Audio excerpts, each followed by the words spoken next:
regarder une démonstration visuelle de ce qu'est une blockchain. Je vais utiliser un outil qui a été développé par Anders Brownworth, qui est très bien fait, et je pense que c'est une excellente introduction au principe de base d'une blockchain et comment ça fonctionne. Avant de voir ce que c'est qu'une blockchain, qui est un ensemble de blocs qui lient de données entre elles, on va devoir se concentrer sur la notion de hash et de fonction de hachage. Un hash, qu'est-ce que c'est? C'est une chaîne de caractères d'une largeur fixe. Il y a un nombre de caractères donnés qui dépendent des informations que l'on fournit à la fonction de hachage. Donc ici, dans la partie data, je vais donner quelques informations, par exemple un mot, et je vois que bonjour, si je le fais passer à travers la fonction de hachage SHA-256, je reçois cette chaîne de caractères qui commence par 2CB4. Voilà. Si je rajoute quelque chose, à chaque caractère que je tape en plus, on voit bien que le hash est modifié. Si je reviens au mot initial bonjour, c'est 2CB4, alors que si j'écris autre chose, on a 2FEFE. Je reviens à bonjour, c'est 2CB4 encore. Donc à chaque fois que j'ai la même information à l'entrée, j'ai la même information en sortie. S'il y a une petite transformation, ça change complètement le hash. Donc ici, on met des petits mots ou des petites informations, mais on peut écrire autant qu'on veut. On peut mettre l'ensemble de Wikipédia, par exemple, en français ou en toutes les langues, dans cette petite boîte, et on va avoir une seule sortie qui aura toujours le même nombre de caractères. Maintenant qu'on voit ce que c'est qu'un hash, on va étendre un peu ce concept en bloc. Un bloc, c'est exactement le même principe. Donc on a des informations, donc des données, ici un numéro de bloc qui est supplémentaire par rapport à ce qu'on avait vu dans le hash, et ici un petit chiffre nonce qu'on va regarder en détail un peu plus tard. Mais on a toujours notre valeur de hash qui est ici, et on décide de façon complètement arbitraire que pour qu'un bloc soit valide, il faut que son hash commence par 4 fois le signe 0. C'est juste une décision comme ça. Et donc un bloc correct, un bloc valide, commence par 4 fois le même caractère qui est 0. Donc si jamais je change mon texte dans les données, de la même façon que tout à l'heure, le hash est modifié et ne commence plus par 0, 0, 0, 0. Et donc ici, à l'arrière de la boîte, on voit que le fond est rouge. Ça veut dire que le bloc n'est pas valide. Le bloc n'est pas valide. Donc comment est calculé ce hash? En fait, par rapport à tout à l'heure, on utilisait la partie données pour calculer le hash. Ici, on utilise les trois informations. Le numéro de bloc, donc ici c'est le premier bloc, ce petit chiffre et les données. Les trois ensemble sont combinés et on calcule le hash. En fait, ce qu'il va falloir faire pour que le fond redevienne vert, c'est-à-dire pour que le fond soit validé, pour que le bloc soit validé, pardon, c'est qu'il va falloir trouver ici dans nonce quelle est la bonne valeur qu'il faut fournir. Donc si je mets 1, on voit que ça commence par 75, c'est pas bon, je peux essayer avec 2, avec 3, 4, 5, 6, 7. On comprend très vite que ça prend beaucoup de temps. Et donc pour l'instant, je n'ai rien trouvé d'intéressant. Ce qu'on va faire, c'est qu'au lieu de taper à la main toutes les valeurs possibles, en commençant par 1, on va utiliser ce petit bouton ici qui s'appelle miner. Et en fait, ce que ça fait, c'est que ça remplace dans la boîte nonce toutes les valeurs et ça regarde pour chaque valeur si le bloc est correct ou non. On va lancer le minage, donc ici ça calcule, ça fait 1, 2, 3, 4, 5, 6, 7, 8, 9, 10 et ça continue, et hop, c'est arrivé à 50 957. Et pour cette valeur-là, 50 957, nous avons bien 4 fois le 0 en début de hash. Donc ce bloc est valide, il est vert.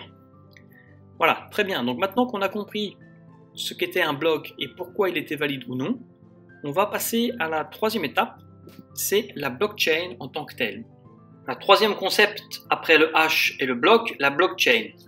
Donc ici, une blockchain, c'est, comme le nom le sous-entend, une chaîne de blocs, donc différents blocs qui sont enchaînés les uns après les autres. Ici, on a 3, 4, 5 blocs.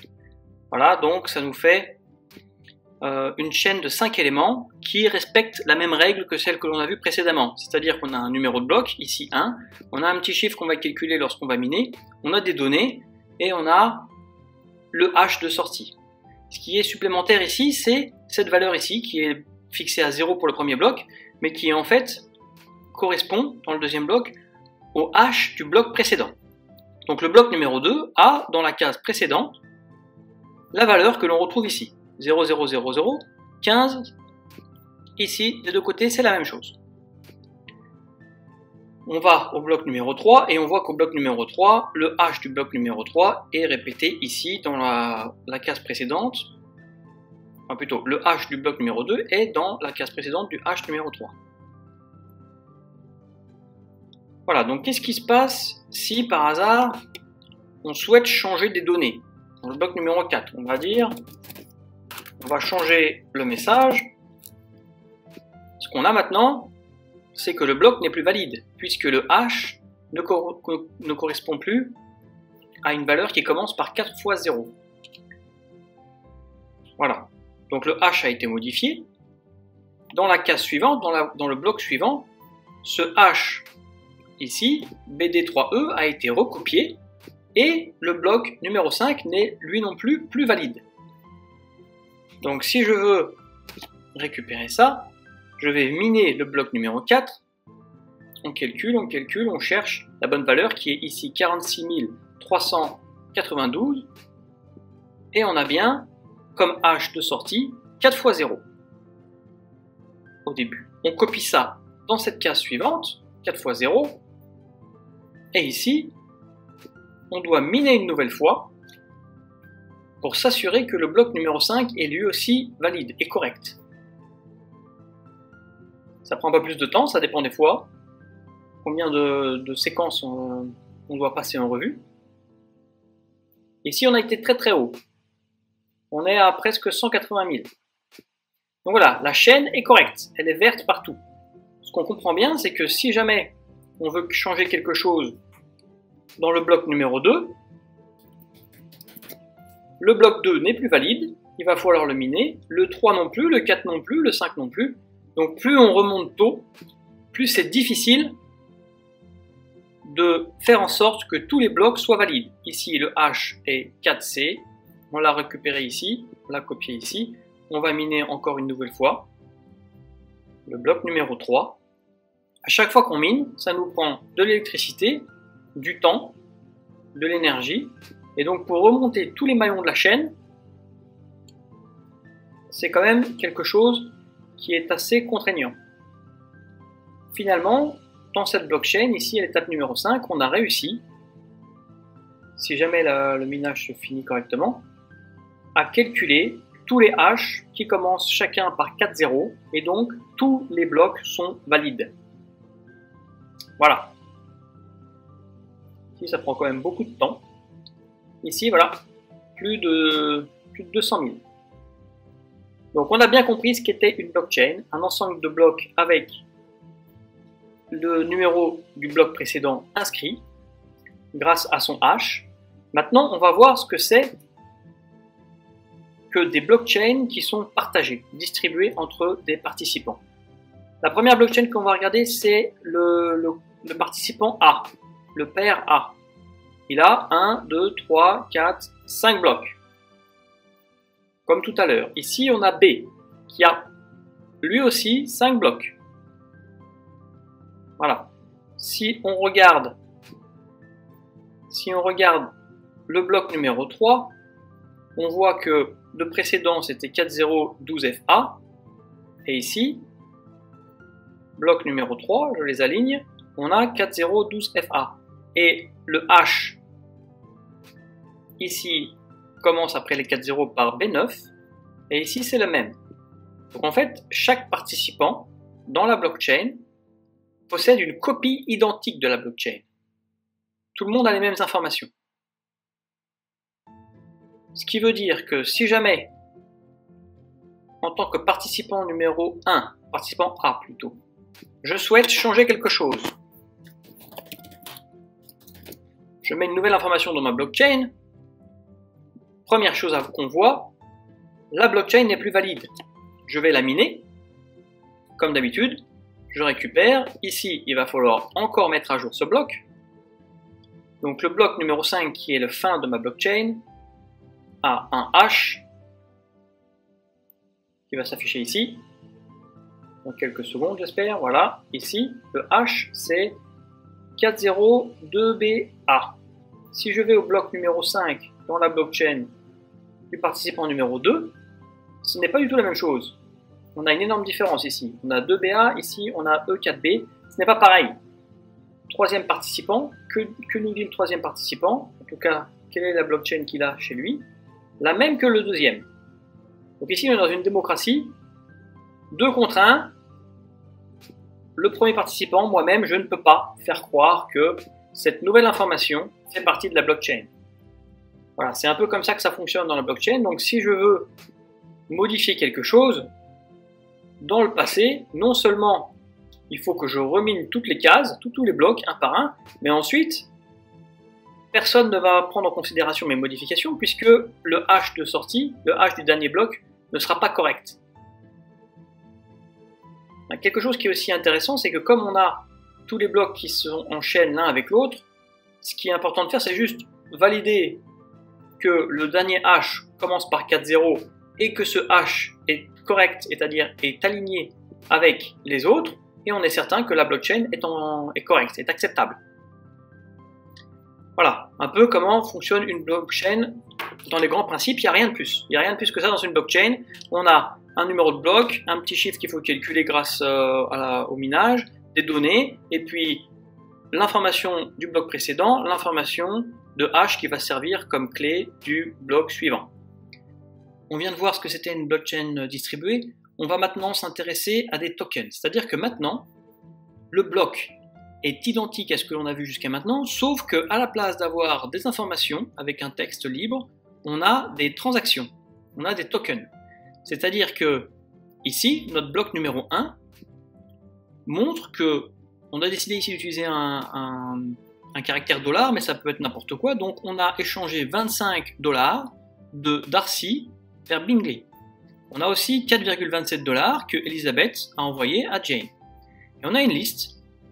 Pour chaque bloc, une liste de transactions. On passe au deuxième bloc. Ici, la liste est un peu plus grande, mais ça ne change absolument rien. La liste, le nombre de transactions peut être petit ou grand. Il n'y a aucun problème.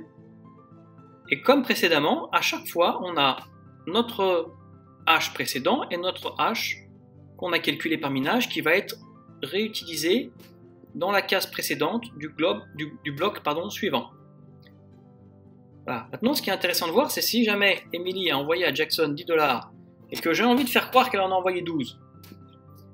Mon hash n'est plus correct, ma case est rouge, mon bloc suivant est aussi rouge, et le troisième derrière, pareil. Donc je vais devoir miner pour récupérer ça. Voilà, 5, et 3 fois je vais devoir miner. Le problème, c'est que, comme dans le cas précédent, ici on va avoir les autres utilisateurs qui, eux, ne vont jamais accepter ce changement d'information sur la transaction.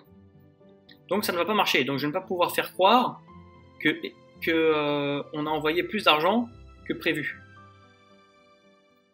Je vais regarder le bloc numéro 3 ce que c'était. Le bloc numéro 3, on avait 10 à la place de 12. Voilà, je remets 10. Je vais miner une nouvelle fois mon bloc. Et là, la chaîne est correcte. Donc on ne peut pas faire croire que les transactions qui sont connues par tous les participants du réseau ne sont pas correctes. Ce qui est important de noter ici, c'est que pour chaque bloc, on a l'argent qu'on envoie. On va dire le montant ou la transaction que l'on envoie d'un compte, ici, ça c'est le nom du compte, à un autre nom du compte. Si jamais je change, ça ne fonctionne pas, mais ce qui est surtout important de savoir, c'est que, par exemple, Darcy a envoyé 25 $, mais on ne sait pas combien il a. On a uniquement la transaction, on n'a pas le montant qu'il a sur son compte, on ne sait même pas s'il a le droit de dépenser 25 $. Pareil, ici, Parker envoie 6,15 à Dallas. Comment peut-on savoir qu'il les a effectivement sur son compte? Et c'est de là qu'on va pouvoir aborder le dernier concept, le Coinbase, c'est-à-dire le bloc de base. Ici, en plus des transactions, on a une information qui s'appelle Coinbase, c'est-à-dire que ici on va créer des tokens, on va créer de la monnaie. Donc on va dire, puisque c'est ma blockchain et que c'est moi qui décide de comment les choses se passent, j'offre ou que je crée comme ça de nulle part 100 $ que je donne à Anders dans le premier bloc. Ensuite, deuxième bloc, on crée encore 100 $ qu'on va donner à Anders. Et là, Anders, il a décidé de dépenser 10 $ pour Sophia, 20 qu'il a offert à Lucas, 15 à Emily et 15 à Madison. Et là, on peut savoir que Anders, en fait, il n'a pas dépensé plus que ce qu'il avait, puisqu'il a actuellement 200 $ et qu'il en a dépensé, on va calculer, 60 $. On continue l'étape suivante. L'étape suivante, on continue à offrir 100 $ à Anders. Et ce qui est très intéressant de voir ici, c'est qu'on peut toujours contrôler si Anders a le bon montant sur son compte grâce au hash du bloc précédent. Et on peut recalculer comme ça de proche en proche quel est le montant que Anders peut se permettre de dépenser. Ici, pareil, hein, on a à chaque fois la blockchain qui est dupliquée pour tous les participants au réseau. En fait, c'est exactement comme ça que fonctionne la blockchain, en particulier Bitcoin. J'espère que vous avez compris maintenant les principes sous-jacents et comment le protocole fonctionne.